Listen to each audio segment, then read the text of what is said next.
Parce qu'en cette matière, c'est ce que vous avez fait. En tout état de cause, les articles 206 et 208 du Code pénal guinéen qui visent l'assassinat, le meurtre et l'assassinat ne peuvent en aucune façon être applicables à Moussa Dadis Camara et il doit, à ce titre, être acquitté pour infraction non constituée. Monsieur le Président, il lui est aussi reproché des enlèvements et de la séquestration. Monsieur le Président, l'article 303 définit l'enlèvement comme étant le fait sans ordre des autorités constituées, et hors les cas prévus par la loi d'arrêter, d'enlever, de détenir et de séquestrer une personne. A-t-on eu une seule fois, dans la flopée de victimes, quelqu'un qui est confessé à votre barre ou qui est déposé sur procès verbal que Moussa Dadis Camara a été complice de son enlèvement, de sa séquestration ou de torture qu'elle aurait subie.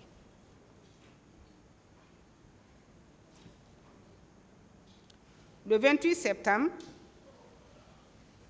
2009, Moussa Dadis Camara est resté sous la garde bien vigilante de Mohamed Condé, que vous avez eu l'occasion d'entendre ici, et il n'a pu donc, de façon logique, participer à quoi que ce soit ou donner des ordres pour qu'il y ait des enlèvements, des séquestrations et des tortures. Aucun élément constitutif de ces infractions nous a été démontré par le parquet. Au moment du déroulement de la procédure, le capitaine Moussa Dadis Camara n'a été confronté à personne, pas plus que personne ne l'a accusé de ces infractions. Il y a donc lieu, Monsieur le Président, Messieurs les assesseurs, de noter que si le parquet énonce, le parquet ne prouve pas. Si le parquet énonce, le parquet ne caractérise pas, il ne démontre pas. C'est comme si le parquet voulait charger votre conscience en vous balançant sans discernement des infractions dont il est incapable de prouver les éléments constitutifs. Monsieur le Président, l'ordonnance de renvoi quant aux prétendus coups et blessures a mentionné à la page 42 la complicité de coups et blessures imputés au capitaine Moussa Dadis Camara découle du fait que Marcel Guilavogui, Blaise Goum, Ibrahima Kamaradi Kalonzo, Alpha Oumar Balde, Cessé Raphaël, Abdoulaye Chérif Diaby, Aboubakar Sidiki Toumba, résulte donc du fait que ces gens-là ont volontairement porté des coups et fait des blessures ayant entraîné des incapacités de vive contusion, des privations d'usage de membres et autres infirmités sur les personnes des manifestants, et que ceux-ci auraient commis des infractions par provocation, torture, instruction de Moussa Dadis Camara en pleine connaissance de cause. Monsieur le Président, je sais que c'est fatidique, c'est fastidieux d'écouter toujours les mêmes choses revenir, mais ne dit-on pas que la répétition est pédagogique? Comment alors, Monsieur le Président, le parquet a pu caractériser cette dernière complicité qu'elle continue de soutenir, sans qu'il ait besoin, Monsieur le Président, Messieurs les assesseurs, de polémiquer? Il est à suffisance attesté par les présumés auteurs principaux que le 28 septembre 2009, personne n'a reçu une quelconque fourniture de moyens ou des instructions pour aller au stade de la part du capitaine Dadis Camara. Ceci a non seulement été déclaré, mais aussi plaidé. Il suit que ces infractions qui n'ont pas été formellement établies à travers les 3 éléments constitutifs que la loi impose pour qu'une infraction soit constituée, que ces infractions doivent être déclarées non constituées et les personnes à qui elles sont opposées doivent être acquittées. Monsieur le Président, concernant le pillage, complicité de pillage de marchandises et d'objets et d'incendies, il est fait état de ce que le président Moussa Dadis Camara serait complice de Claude Pivy. Mais, je viens de le dire et je le réaffirme, Claude Pivy n'a pas vu le président Dadis Camara le 28 septembre 2009. Comment alors il a pu faire en sorte que les conditions précises prévues à l'article 20, 19 et 20 soient remplies afin que cette infraction-là soit constituée? Je m'interroge et je sais que le parquet ne m'en voudra pas de dire que cette infraction ne peut tenir vis-à-vis d'un développement logique. Il en est de même de la complicité de vol à main armée. Monsieur le Président, si l'article 373 du Code pénal guinéen définit le vol comme étant la soustraction frauduleuse de la chose d'autrui, et lorsque le vol a été commis avec ou sans véhicule, l'article 381 du Code pénal le qualifie de vol à main armée. Monsieur le Président, Messieurs les assesseurs, objectivement,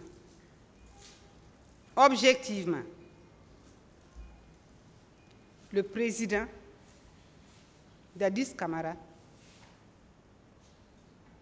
ne savait même pas qui était sorti, qui était au stade, qui était aux alentours du stade, qui était dans le stade, afin de commettre des vols simples et des vols à main armée, et qu'il puisse, conformément aux dispositions de l'article 19 et 20, en être complice. Dans ce cas d'espèce, une personne, fût-elle désignée comme président de la République, peut-elle se livrer à une telle complicité? Et dans quelle intention? Pour quel objectif? À quelle fin? De toute évidence, Monsieur le Président, Messieurs les assesseurs, le parquet est allé trop vite en besogne. Les parties civiles n'ont rien prouvé. Et de toute évidence, il y a impossibilité d'imputer ces infractions-là au président Moussa Dadis Camara. Il vous plaira donc, Monsieur le Président, Messieurs les assesseurs, de prononcer son acquittement pour infraction non constituée. Monsieur le Président, je n'achève pas toutes les préventions parce que je sais que des voix plus autorisées viendront les détailler et les décortiquer à votre attention. Monsieur le Président, j'en viens aux réquisitions propres du parquet et j'ai la faiblesse de croire que le premier substitut à cette audience n'a rien de spécifique qui l'oppose à Moussa Dadis Camara, à cause duquel il a oublié tous les autres accusés dans ces réquisitions. Sinon, qu'au moment de distribuer des peines. Monsieur le Président, Messieurs les assesseurs, dans la déclinaison de ce qu'il appelle ces 6 éléments de preuve, qui me paraît fortement discutable, il a été question du fait que Dadis n'a exprimé aucun regret. Dadis n'a pas eu de remords. Dadis n'a pas de compassion. Monsieur le Président, Messieurs les assesseurs, nous ne sommes pas à l'Église. Nous ne sommes pas à l'Église. Et je ne connais peut-être pas parfaitement toutes les normes juridiques de la Guinée, mais en tout cas, en matière pénale, je ne vois pas d'où découle cette obligation pour quelqu'un de s'excuser quand il ne se sent pas coupable. Fallait-il qu'il s'excuse pour vous faire plaisir, Monsieur le procureur?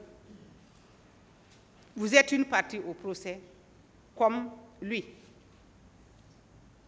Il n'est donc pas possible ni admissible que vous demandiez à quelqu'un de présenter des excuses. À qui d'ailleurs doit-il présenter des excuses? Est-ce que présenter des excuses efface une infraction? A contrario, ne pas présenter des excuses ne constitue pas une infraction. Vous dites aussi dans vos éléments de preuve que Dadis accuse les leaders politiques. Je ne vous comprends pas. J'avoue que je ne vous comprends pas. Est-ce un crime d'accuser des leaders politiques s'il y a matière à le faire? Est-ce une infraction d'accuser les leaders politiques s'il y a matière à le faire? Cette interpellation, Monsieur le procureur, me laisse penser que vous avez joué aux défenseurs des leaders politiques et non pas au parquet représentant la société.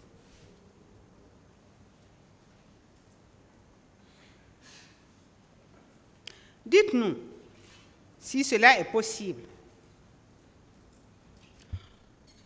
Pourquoi vous tenez aux excuses de Dadis Camara?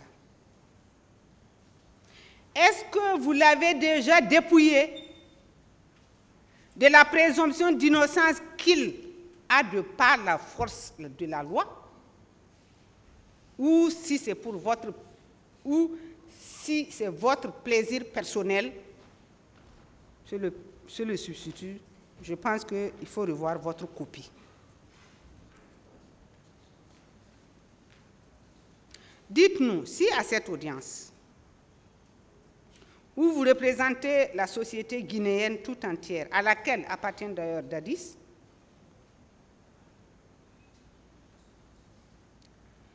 pourquoi ce sont les excuses de Dadis à cette audience qui doivent vous apaiser?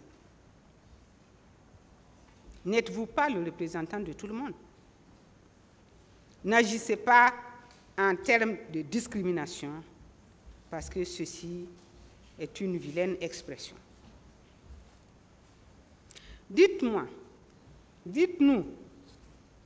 si vous n'êtes pas allé jusqu'à judiciariser les propos tenus sur les médias ou dans les discours politiques des uns et des autres, pour asseoir vos accusations en lieu et place d'une démonstration juridique ferme et claire. S'agissant de l'imputabilité, Monsieur le procureur, je pense que vous avez dénaturé les faits, sciemment dénaturé les faits. afin de les rendre rattachables, un tant soit peu, à vos réquisitions. Vous dites, Dadis était bien informé. Évidemment, il est bien informé. À 2 heures du matin, il était informé. Mais qu'est-ce que vous vouliez qu'il fasse à 2 heures du matin? Lorsqu'on vous dit il y a une manifestation demain et qu'on l'informe à 2 heures du matin, qu'il essaie par tous les diables d'entrer en contact avec les organisateurs pour négocier un report ou une délocalisation. Être bien informé, ce n'est pas une infraction. Même si vous voulez lui donner une connotation, elle ne peut pas être une infraction. L'expression bien informée ne pourra jamais se transformer en infraction.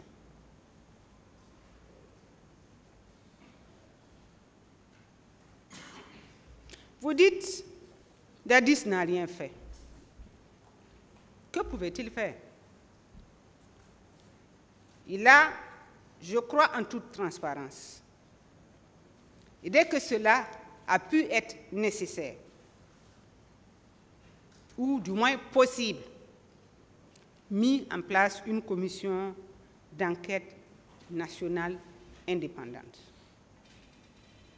Certainement, puisque vous ne lui donnez pas du crédit, vous n'allez certainement pas chercher le pourquoi. Le pourquoi, c'est que le président Dadis n'a pas voulu poursuivre les gens à l'aveuglette. C'est un homme réfléchi. Le président Dadis est un homme réfléchi. Même bouillant qu'il est, il est réfléchi et il a de la mesure, il a de la proportionnalité dans ce qu'il fait. Il n'était pas possible, dès le 29 ou le 30, de courir dans la ville de Conakry, arme au poing ou sabre à la main, pour interpeller ceux qui étaient au stade.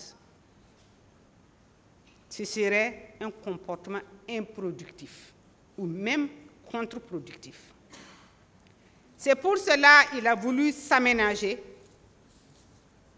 des observateurs aguerris, neutres, compétents, probes, afin que, dans leurs investigations, on lui désigne nommément ceux qui étaient au stade et qu'est-ce qu'ils ont fait. J'ai eu l'impression ici, à un moment donné, que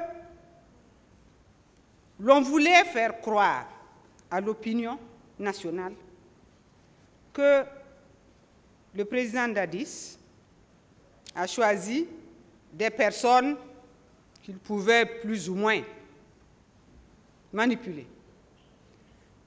Mais, monsieur le procureur, si vous regardez la nomenclature des gens, des personnes qui ont été choisies, dont les identités figurent dans le rapport de la Commission nationale d'enquête indépendante, vous verrez que ce ne sont pas des rigolos. Ce n'est pas le citoyen lambda. C'est des intelligences vives. C'est des personnes ressources. C'est des personnes dont la moralité est au-dessus de tout soupçon. Il est donc bon. Et je souscris à cette prudence, à cette précaution qu'il a eue. S'il ne l'avait pas fait, vous alliez dire, vous n'avez pas enquêté, vous avez fait arrêter arbitrairement les gens, et ce serait encore une autre incrimination que vous viendrez à ajouter à celle déjà longue et non étayée pour lesquelles nous nous battons. Je disais donc que le principe de précaution commandait qu'il ne se mêle pas, être juge et partie. C'est vous qui le dites en droit, nous le disons en droit, ce n'est pas une belle combinaison. C'est pour cette raison que, pour voir clair, pour situer les responsabilités, pour ne prendre dans le filet de la justice que ceux qui ont effectivement commis des exactions, le président a pensé qu'il était bon de nommer des gens pour enquêter. Et mon jeune confrère Samouri vous a décliné les compétences de cette commission. Elles étaient exorbitantes. Mais, monsieur le procureur, vous êtes de la société. C'est vous qui avez la puissance publique. Pourquoi alors, au lieu de vous borner à suspecter le résultat des enquêtes, n'avez-vous pas, à l'aide de vos OPJ et vos APJ, recherché, poursuivi, interpellé ceux que vous jugez être les auteurs des événements du 28 septembre? Peut-être les accusés ont bon dos, parce que, en tout état de cause, ils ne pouvaient rien faire. Vous avez dit aussi que Dadis a planifié. Je suis bien contente qu'avant que je ne vienne à la barre, mon confrère Diakité Malik ait décortiqué l'absence de planification. Je ne reviendrai pas là-dessus. Je considère que ces arguments sont suffisants à emporter la conviction de votre tribunal. Le parquet nous dit, Dadis s'est rendu au Maracana parce qu'un avocat l'a dit. Un avocat l'a dit, est-ce que vous n'avez pas pris une courte échelle? Il l'a dit dans quel sens? Il a juré de dire la vérité, il vous a dit que Dadis était au Maracana. Vous a-t-il apporté la moindre preuve attestant de ce qu'il dit? Je pense que non. Je pense que non. Être avocat ne vous affranchit pas d'être comme tout le monde. Vous pouvez être honnête comme vous pouvez ne pas l'être. Monsieur le Président, Messieurs les assesseurs, je pense que ce procès est un procès de principe. Il est de principe parce que la Guinée a toujours connu des violences et des voix des plus autorisées les ont déclinées avant que je n'intervienne. C'est pour donc, je suppose, exorciser tout ce passif lourd et douloureux que ce procès a été organisé. Monsieur le Président, Monsieur les assesseurs, jugez à la lumière des faits qui vous ont été exposés. Appréciez-les à la lumière des lois applicables et éprouvez-les par les termes de votre serment. Monsieur le Président, acquitter une personne innocente est un acte de courage, mais c'est un acte de sagesse. C'est un acte de justice. Et je vous invite à être juste. Acquitter Moussa Dadis Camaras, Monsieur le Président, Messieurs les assesseurs, afin que nul en Guinée ne regrette de s'être volontairement mis à la disposition de la justice pour être jugé. Car c'est le cas très précis de Moussa Dadis Camara.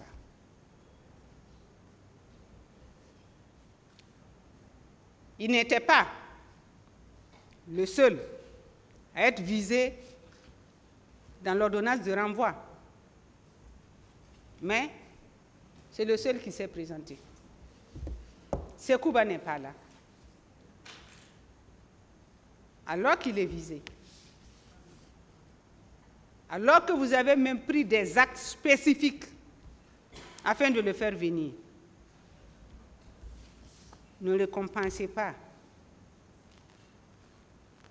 de la mauvaise manière ceux-là qui croient en vous. Acquittez Moussa Dadis Camara pour montrer au peuple de Guinée que la justice guinéenne est crédible, qu'elle recèle de magistrats accomplis, talentueux et sages.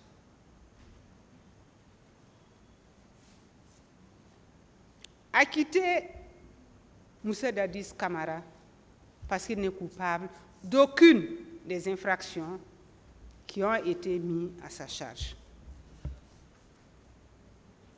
Récompensez, Monsieur le Président, le sacrifice qu'il a fait en 2009 en acceptant volontairement de rester en exil. Certains ne l'auraient pas fait.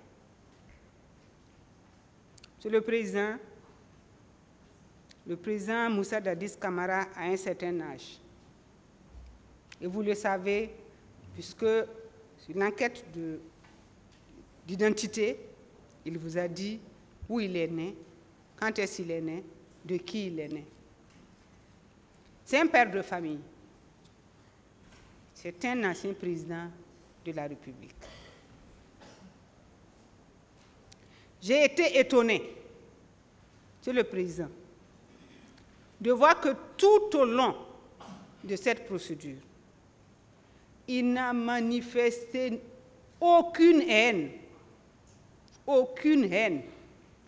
contre qui que ce soit, même injustement poursuivi, harcelé, il est resté égal à lui-même. Parce qu'il sait qu'il est innocent. Et vous savez qu'il est innocent. Monsieur le Président, l'histoire des grands hommes de la justice et du monde judiciaire se forge toujours là où la décision est difficile. Là où la décision peut vous coûter cher. Là où la décision peut même vous coûter votre carrière. Mais n'ayez crainte, Monsieur le Président. Faites votre travail. Acquittez Moussa Dadis Camara parce qu'il a droit. Il a le droit d'être maintenant libre, de vivre maintenant dans son pays, après tous les sacrifices qu'il a faits afin que la Guinée reste unie. Enfin, Monsieur le Président, Messieurs les assesseurs, acquittez-le. Acquittez-le parce qu'aucune charge n'a été démontrée ici. Malgré les tentatives de raccourci, aucune charge n'a été démontrée. Aucune démonstration juridique fiable n'a été administrée dans cette procédure. Acquitter Moussa Dadis Camara, c'est rentrer dans l'histoire. C'est montrer que vous avez été à la hauteur de la tâche. Vous avez été un digne et loyal magistrat. J'ai plaidé. Merci, Monsieur le Président.